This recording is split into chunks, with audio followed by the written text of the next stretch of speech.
So I follow Bitcoin, and I am someone that believes in Bitcoin, basically believes on what it could change for the average person. And I was following the spot ETF on Bitcoin leading up to it. I noticed that the prices had soared, and I thought it was kind of interesting because I know a lot of different people talking about it. Is it going to be a buy the news? Which I guess means that a lot of people are anticipating the purchase of it and that it's going to be approved by the SEC. And then, so they buy into it. And then after it happens, it reaches the top or whatever, people sell.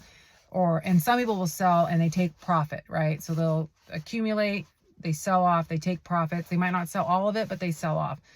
So I was really curious to see what was happening. Was Bitcoin going to continue to climb? So when it hit the 49,000, but then it's come back down, a lot of people are like, oh, see, a lot of people that didn't believe or think that, I'm borderline crazy, were like, well, see, that's, it's not legit. Like, how do you get a spot and get it approved by the SEC, and then now it comes down, right?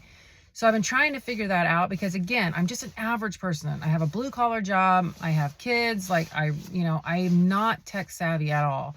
And so why did it come down?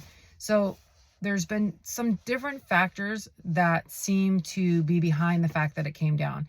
One of them being that Grayscale, which is a huge company that owned a bunch of Bitcoin, has kind of been locked up into the launch. And they also had the highest fees, I believe, of the 11 companies that got the approval for the spot ETF. Well, a lot of people were frustrated with them because their money was locked up. You also had FTX, that huge scandal that happened with Sam Bankman-Fried, whatever his stupid name is. But that money was also locked up into Grayscale. Well, there was I think around $1 billion of sell pressure. Once the spot Bitcoin ETF launched, there was $1 billion in sell pressure just from FTX alone. And I believe Grayscale was around $2 billion total. That's a lot of money. And then the other thing too that I just recently heard about, which I think is just another thing to keep in mind, because there's been billions going in to Bitcoin ETFs. There was just also billions coming out. And then you also have on top of that something that's called, I guess, seeding. You have to seed, which means you're basically, to seed an ETF, you have to already buy into it. So you buy, just like gold or silver or anything. When they did that, they bought silver, they bought gold or whatever to have the ETF. You have to fund it. You have to if you're gonna, I don't know how else to say it, except if you're gonna offer something, you're going to sell something, so they're selling an ETF, they have to own the product in order to sell it as soon as it launches. And so that's what they did. They filled their tanks in order to launch it. So basically that money was already sitting there when a lot of people were buying in. So you can see how $2 billion of sell pressure would impact Bitcoin.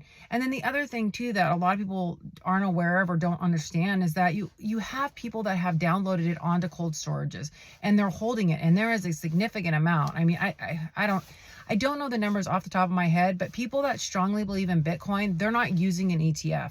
They own it. They physically own it like they would gold. They don't own a gold ETF. They own the physical item.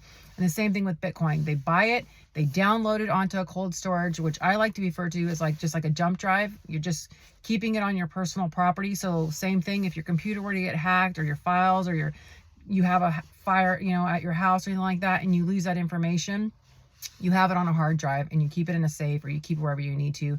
And you have the, your different words and stuff like that for your passwords. So to just kind of summarize, because I'm rambling, but I just love the fact that you can find different informations and different perspectives from people.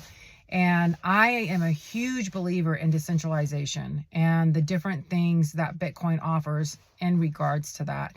And fairness, there's just a lot more, just like, owning silver and gold. Our money used to be backed by silver and gold.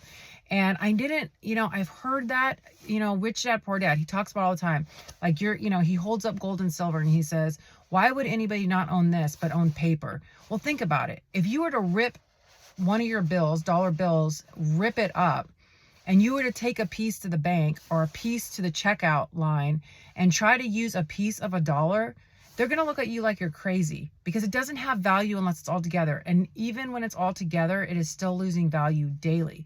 Gold and silver have kept up with inflation. money should not, there shouldn't even be inflation. That's the craziest part about the whole thing, is like, there shouldn't, like, inflation is not normal. It is not normal. Inflation only makes the wealthy richer and the poorer poorer. It is not a normal function of a currency or of a society or anything like that. It is, I'm rambling, but, and hopefully, like, I didn't ramble too much that you lost me, but it's just a lot of things that I feel very passionate about regarding just decentralization, Bitcoin, what it potentially could offer if more people were to buy into it and own it. Own a piece of it. Like, we all, there's always a stock. I mean, I don't know how many people bought into, cannabis, when that was like gonna go, they were gonna pass that law, and certain states have it and stuff like that. But, people own Colgate and different stocks, and Apple. Own a piece of it. Own a piece of Bitcoin. And if it's a joke, you're not out any more money than you would have been on any of these other things. So, anyways, that's my ramble. Have a good night.